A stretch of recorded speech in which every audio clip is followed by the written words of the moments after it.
Hey y'all, welcome back to Spirit of the Outdoors. Where's all my gamefowl people at? Y'all been begging for videos. I've been promising y'all we were gonna start the incubator up. I do it a little differently than most people do it, but I have better success with my setup the way I do it.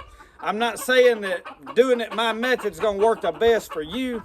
A lot of people get misconstrued with that. They think, well, you know, if this guy does it this way, that's the best way to do it.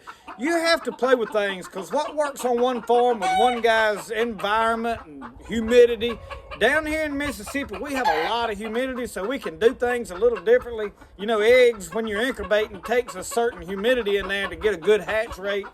That being said, if I leave eggs sitting out here somewhere for too long, when I put them in the incubator, they don't hatch as well. So the guys that are gathering up and putting 40 and 50 and 60 eggs, even 100 eggs in an incubator at one time, and just doing a 20-day, which is 21 days is what an egg takes, I can usually start hatching them in 19 days. Why? I don't know. But that being said, I can't leave eggs here laying out that long. So what I do is I come out here every day and I pick up 1 or 2 eggs out of these pens. Now, I only hatch off of certain gamefowl. Over here, I've got Clemens. I lost the Clemens rooster that I had in there. I don't know what happened to him. He was not sick. I come out here one day, he's laying there dead. That's raising chickens. It happens. It happens to everybody. Most of the gamefowl, despite people's opinion of my pens are not as clean and my chicken yard's not as spick and span, I throw a lot of wild herbs in there, which I study medicinal herbs. A lot of plantain and different things helps. Feed them a lot of this chickweed stuff, so they're a lot healthier than people really give me credit for, which that's okay. I'm not doing it for other people's opinions. But I put another Clemens in there. This is an old rooster that I had. He was the first rooster I showed you in this clip just now. I named him Gandalf, so he's Gandalf the Grey. But he has got white legs, so he's in that transition for Gandalf the White.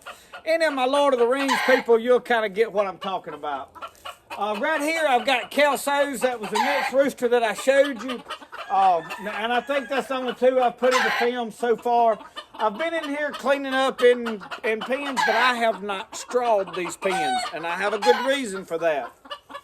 I am going to get dirt out of there when I get my garden ready to put some plants in and some different beds, and I'm going to use this dirt.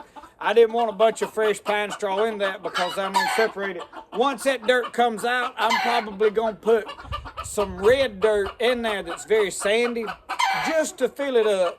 And because I'll have some of that, I'm going to have a load of dirt brought in for a building that we're going to build for our pottery.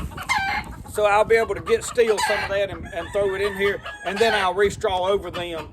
But I run my gamefowl as a homestead style chicken deal.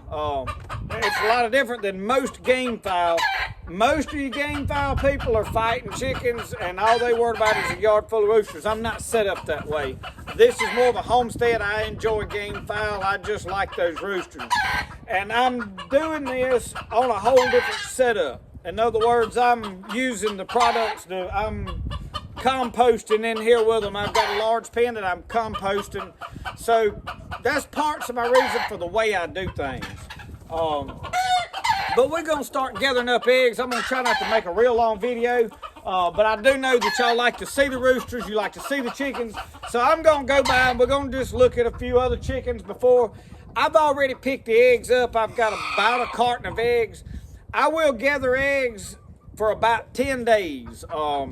That's about as long as I'm going to leave an egg laying around before it goes in the incubator. But when I started picking up eggs, I turned the incubator on. In that laundry room where I've got it, and that's the place that I have to put my homemade incubator, and I'll show you the incubator.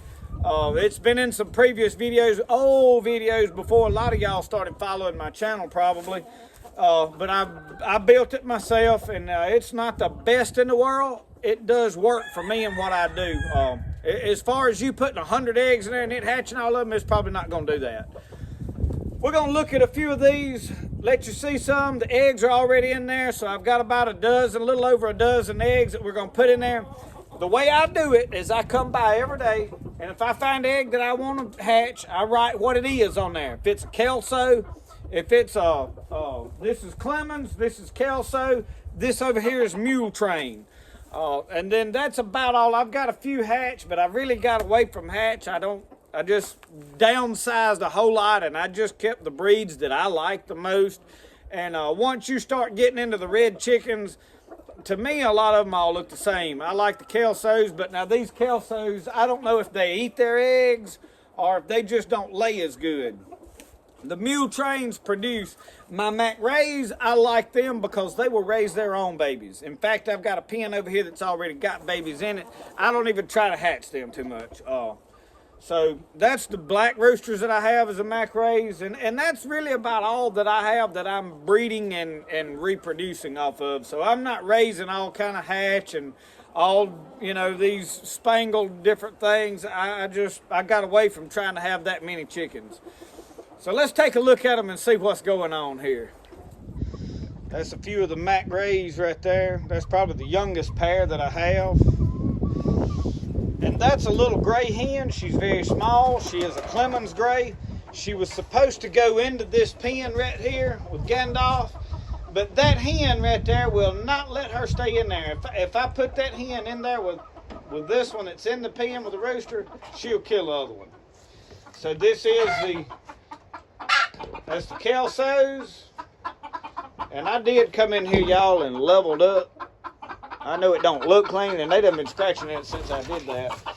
And that's some half-bound, real small roosters, and I just kept them. I'm not trying to raise them. This is my Mule Train stock right here. That's the one we named Preacher. That rooster does not shut up. Every video that I film out here, you hear him crowing non-stop. He'll crow all day long.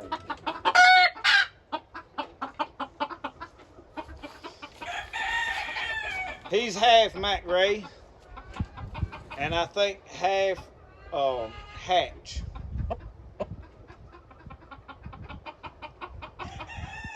But he is a beautiful rooster. Got some dark in his cone. His legs is real dark. I like dark green legs. I don't like yellow leg chickens.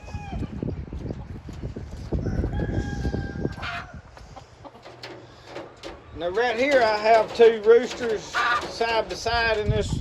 I've just got a row of pens, and this is, y'all, where I come put my babies. After they're big enough to come out of the brooder coop, they go into these two pens that are fairly, I don't know, they about 4 by 4. But I've got these two roosters in there, and those roosters are fixing to come out and go down the hill back here. I'll pan around.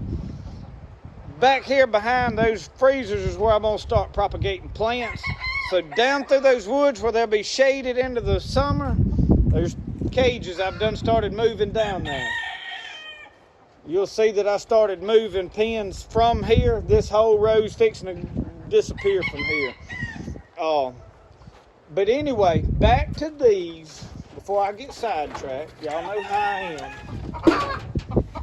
This rooster and the one beside him over there came out of this large pen right here. And this is where I've just got, and y'all, I come in here and strawed all this. I didn't put the pine straw in there, I'm sorry. I leveled this. Dug around in here and raked dirt and leveled it about a month ago, and you see how it looks now. Right here. But I leveled this about a month ago, and y'all look at the holes they done dug. I had this blocked up, I put bricks under there, and I don't even see the bricks. These chickens are crazy, but I'm fixing to take a bunch of dirt out of here. It's fixing to go in my garden. But those two roosters came out of this pen, and that's why I don't know what they even are. That is he's part Mac Ray, and then he's part Kelso, I think. But you see how I set these pens up over here? And there's one right there full of eggs. All of them lay in one pen. I have no clue what none of them eggs would be. I gather those eggs to eat.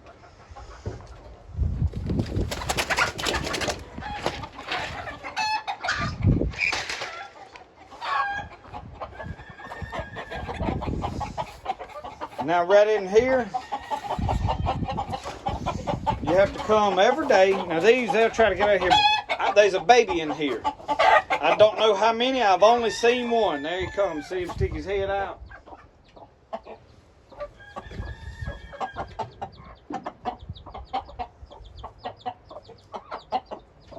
Those are Mac Rays. So, you see I have a bucket of water, they'll drown. So usually I take it out. But every day, you gotta come do this. I don't know why they determined to scratch stuff and feel that. And they'll come out of here, me standing here with this door open. But anyway, I have to do that every day to somewhat get the water where they can drink it.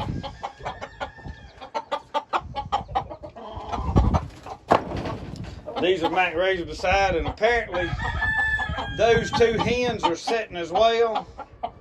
And I just let them hatch their own babies. I don't try to pick up eggs out of neither one of them. And this pen here is empty, and I don't know what I'm going to put in it yet.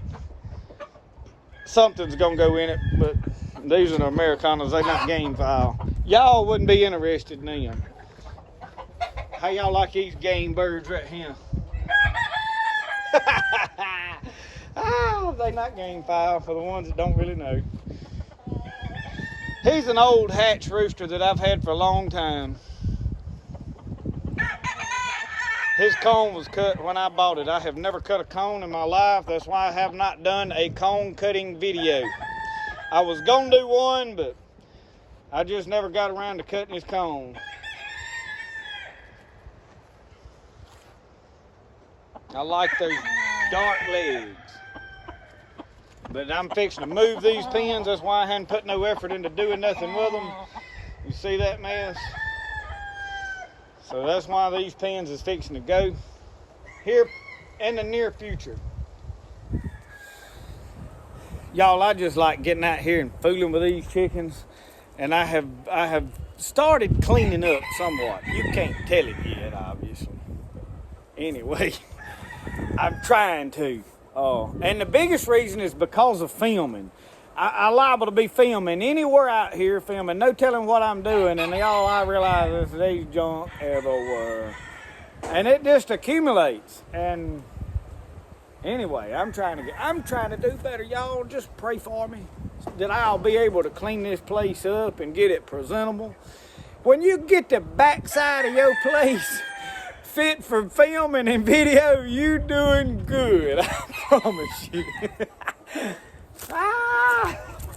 But anyway, we're gonna go get these eggs. We're gonna go in here. I'm gonna show y'all the incubator. I know y'all like a good gamefowl video. We might as well make the most out of this one. Right now we got plants in the brooder, but those plants hopefully will come out before we're ready to put chickens in there. And I'm trying to hold this selfie stick. It's actually a tripod. I got the legs collapsed together. That's why my muscles are just bulging holding this camera out. No, not really. I'm straining to hold it. All right, now y'all don't make fun of my laundry room. But I got this shoved up in a corner and all of my junk's in here, so you're just going to have to bear with it. That door hinge is open. I built that out of plywood and scrap wood. Every bit of that is reclaimed lumber. I ain't hardly got no money in that thing. When I open it up to put the eggs in there, I'll show you the inside. I have a thermometer set up here. And y'all, it ain't very bright in here, but neither am I. That tells me I've just got that dropped off in a hole over here in the top, and I got a card. Let me set the eggs back. I've got some holes drilled, but I had to shut the air that it was sucking in off, so I laid a notepad over it that I write some stuff on with eggs and whatnot. Extra screws I had. But anyway, and see that just kicked on?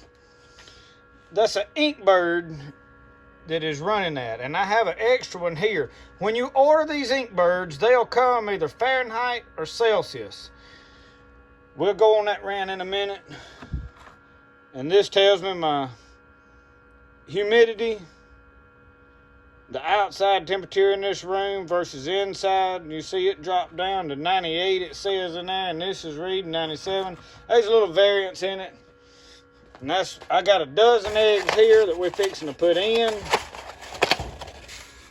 And I've got each egg wrote on what they are.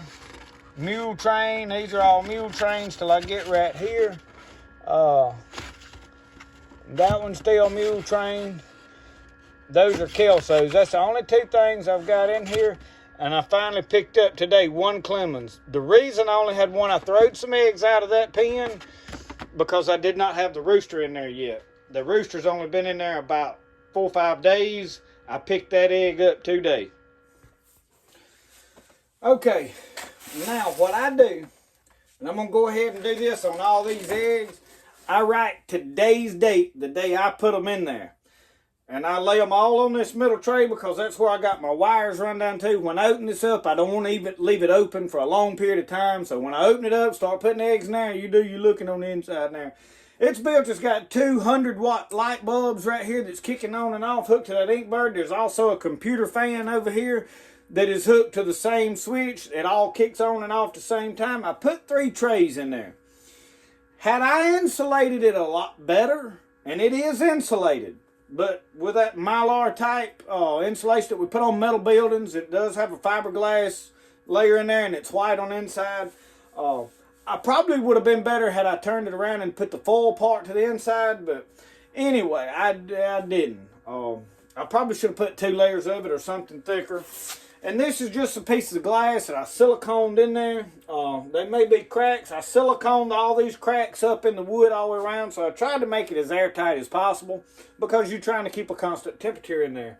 However, I drilled the fan so I can cover and uncover that to keep my water. I've just put water in bowls in there. I've noticed that they've dried up, so I'm fixing to have to add water to that. I write today's date on there, which is March the 5th. So that'll be 3/5. And I just write that on every egg so that I know what day it went in there. So whenever I start seeing eggs pip, then within 2 days, if every egg with that date ain't, I start pulling them out. Yes, there's always 1 or 2 that gets overlooked and left in there to the very end. And it's rotten and hard and stinks. And you know what I'm talking about. I'm not running this like a scientific operation. Just somewhat. But this is Pobo redneck style, y'all. But as I pick up eggs on for another however long I feel like fooling with the incubator, I reckon. And mainly I do this just to keep a backup rooster for what I want to raise. Brody likes to watch these chickens hatch, and that's part of the reason it's in the house. In the mornings, he comes up, looks, see if there's an egg, you know. He ain't right now, obviously ain't no eggs in it. But we will start in about 19 to 20 days watching to see, you know, when they hatch and when they pip. And it's just something about, to me, the new life. It's the reason I like growing plants. Watching a chicken hatch and come out of this incubator knowing I helped cause that. I don't have good luck with some of these outside. The macrays do, so I don't even put macrays in here.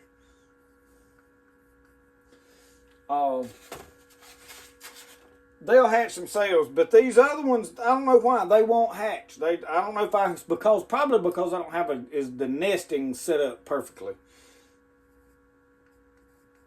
But I quit trying to straw those nests in those pens that I just filmed for you where I'm getting these eggs from, because as it gets warmer, I don't want that hen sitting on those eggs. And I'll leave that pencil right here.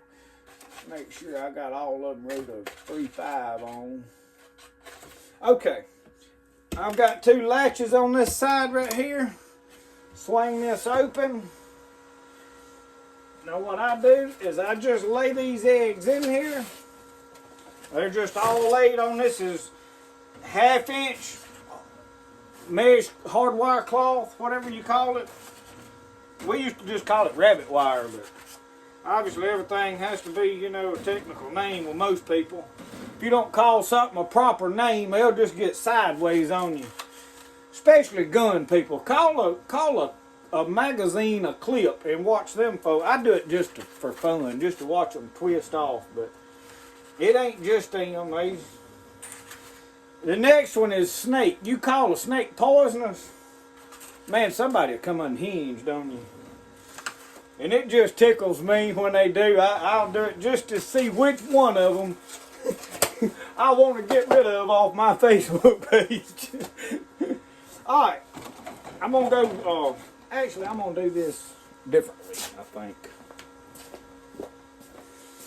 I had a water bottle that just sat right up here because you got to top these jugs off. And this right here that I've got is actually too big for what I'm doing.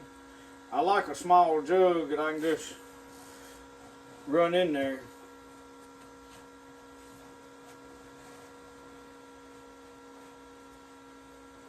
I like this thing to be down about where those eggs are. That's the sensors in there.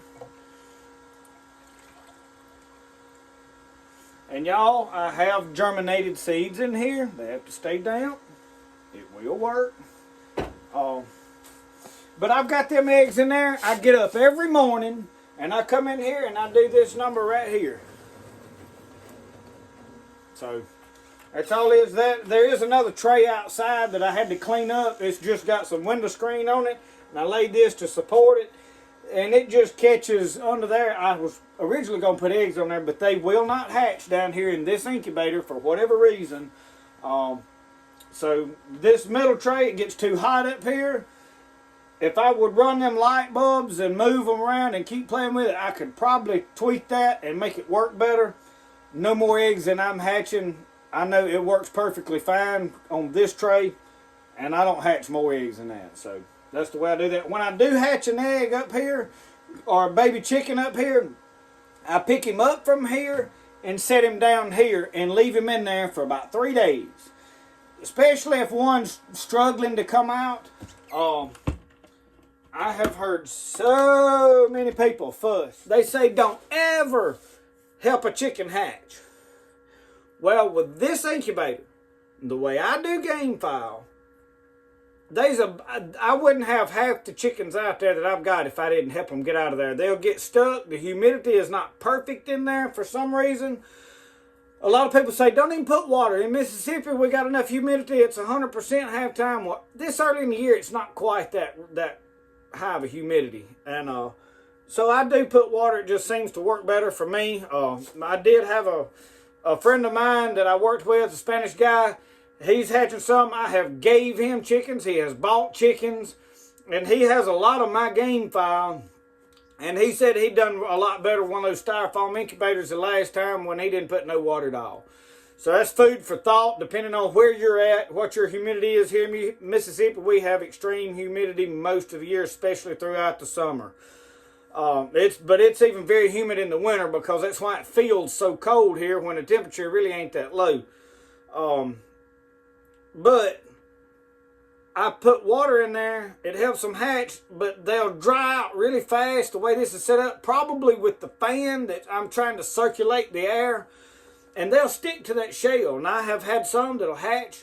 Americanas, if I put my Americana eggs in there, those eggs will hatch. They will come out of there. They will get up. They'll carry out of that shell. But the gamefowl, and it seems to be all of them, struggle to get out of the egg. And I have to help peel some. If that egg's pipping, now some of them hatch on their own, but if there's one that, if he's pipped in the morning, and then I come back in late at night and check on him, and it's still just pipped and he's pecking, then I start trying to help him. Now, I don't pull him completely out. I make sure I get his head out. Then the next morning I come in there. If he's still there with just his head out, I get the rest of him on out and help him. But be careful if you do start helping. That umbilical cord, if it's still connected to the side, you can cause more problems. You pull his guts out, no telling what else. Be careful when you get that far along. I usually let them help themselves at that point until day 2. But I just being said, I do help a lot of chickens. So anyway, this is incubating some eggs. I'll keep doing some updates. Is that when they start hatching, we'll definitely set up I may try to do a time lapse. I don't know if I got the camera equipment to do that. I hate to set my cell phone up. I may charge up one of my old phones and film on it. I can airdrop the video over. I've still got backup phones that, you know, they don't talk. One of them I couldn't, the service went out, but the camera still works on it. So I may charge it up. I don't know how good the battery is on it. Set it up in here on tripod as a time lapse and see if I can get some footage. It'd be interesting. But we will be doing updates on there, so thank you, my gamefowl people, that I know y'all watch a lot of videos you probably ain't even interested in, and you're mainly here for gamefowl, and I don't do a lot of gamefowl videos. Throughout this summer, I am going to produce a lot of content. There's going to be a lot of gardening. There's going to be a lot of fishing. There's going to be a lot of all different medicinal plants, and then there's going to be a lot of gamefowl. I'm going to make videos. It may get to a place we're making a video a day. I don't know. But whatever happens, happens. I'm not going to promise nothing, but I don't want y'all to leave. I know a lot of you's been faithful to this channel for a long time. We're not getting out of the gamefowl business, but I did downsize a lot because one thing, chicken feed's just expensive for an old boy that just likes chickens because he likes chickens. If you're in the business of raising and selling them, you still ain't making no money off of it, but you can somewhat pay for your feed. And but not really. It's costing a lot to feed chickens, but I've started gathering a lot of wild stuff and feeding them, and we may grow some chicken food this year. I'm thinking about it. I don't know what. If anybody out there, if you know of a good crop that I can just sow and say, hey, this is great chicken feed, all you got to do is grow this, throw it in there. Obviously corn, but now, y'all, corn's a lot of work for just growing it to feed chickens. And it is not really nutritional to a chicken. Not well. It's a good filler, but they have to have more than that. And I've been feeding them a lot of dog food. 22% dog food. It makes them lay. They've been healthy. I've been mixing it with chicken feed, and I've got away from all the scratch and the wheat and the other stuff. In fact, the last time I went to buy food, there wasn't no wheat. So anyway, thank y'all for watching Spirit of the Outdoors. We'll see y'all next time. Y'all have a good one. Remember, the best way to do things is the way you like to do it. We'll see y'all.